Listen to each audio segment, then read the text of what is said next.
नमस्कार पुस्तकांत आपको स्वागत करुच्ची मो चैनल एसके गुरु तो आज मैंने डिस्कस करवा कि भारत किभली भाव एक विकासमुखी राष्ट्र एक विकसित राष्ट्र परिणत तो सर्वप्रथमे मुझे कहवाक चाहिए कि भारत एक विकसित राष्ट्र परिणत होगापाई युवशक्ति मान जाग्रत होगाक पड़ो यदि युवशक्ति जाग्रत हुए ना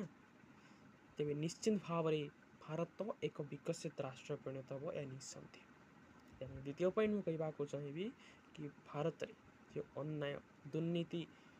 दुष्कर्म चली सेटा को टिके बंद करने को पड़ो कारण भारत समग्र विश्व दुष्कर्म प्रथम स्थान अधिकार कर जदि युवशक्ति मैंने चाहिए तेज निश्चित भाव में यहाँ बंद कर।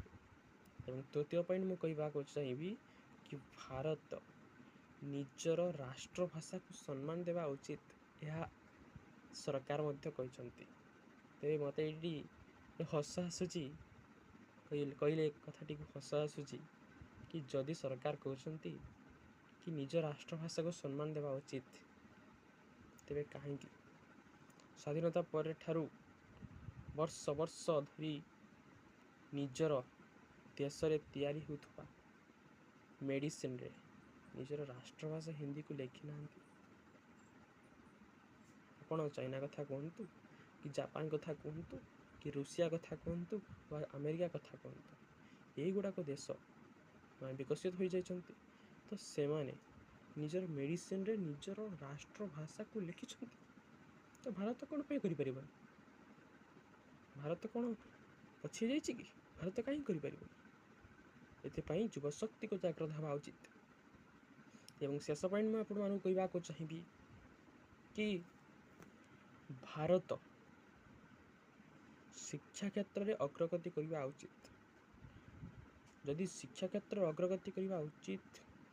सरकार कहते तेबे निजे सरकार